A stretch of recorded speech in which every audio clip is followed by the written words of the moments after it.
கோகிலமே நீ குரல் கொடுத்தால் உன்னை கும்பிட்டு கண்ணடிப்பேன். கோபுரமே உன்னை சாய்த்து கொண்டு உந்தன் கூந்தலில் மீன் பிடிப்பேன். வெண்ணிலவே உன்னை தூங்க வைக்க உந்தன் மேலுக்கு சொடுக்கெடுப்பேன்.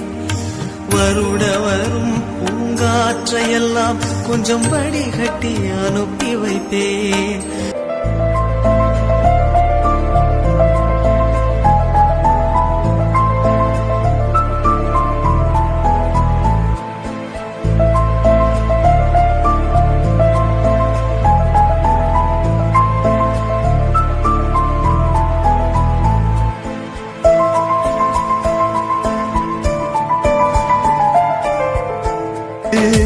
பெண்ணே நீயும் பெண்ணா, பெண்ணாகிய ஓவியம் ரெண்டு ரெண்டு கண்ணா, ஒவ்வொன்றும் காவியம்.